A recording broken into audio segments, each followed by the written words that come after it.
Let's take a moment and think of this question. What is the most challenging job you could ever think of? Well, for health professionals, such as dietitians, perhaps being an engineer is the most challenging. And why is that?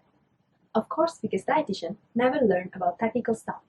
They are not familiar with it, and they don't have the degree to be qualified as an engineer. Then, what about being a mother? There's no degree in how to become a mother 101. Yes, I know that you can always find other people who has prior experience in becoming a mother. Or we can even go over to the internet and search for information as well as testimony. But guess what? Once you embark on the journey yourself, it can be a totally different experience than anything you've ever heard or imagined. From conception onwards, physical, physiological, as well as psychological changes start to appear, and all these changes place mother in a tightrope, having to walk through the journey of motherhood with risk of having things go wrong at any second. Can you imagine how stressful this journey can be?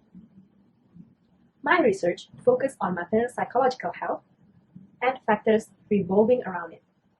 My team screened 219 mothers from Women and Children Hospital Kuala Lumpur as well as Hospital Putrajaya. We found that 1 in 4 mothers were screened positive for depression.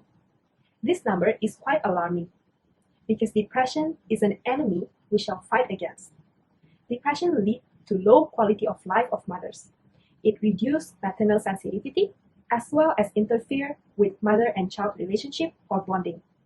This in return would lead to unpleasant outcome for both mothers and their infants. Well, the good news is good social support and improving breastfeeding self-efficacy, or in other words, increasing mothers' confidence in breastfeeding their babies, can add a safety net to the journey of motherhood. Improving social support and breastfeeding self-efficacy are 2 simple interventions that can help improve maternal and child health through the improvement of maternal psychological health.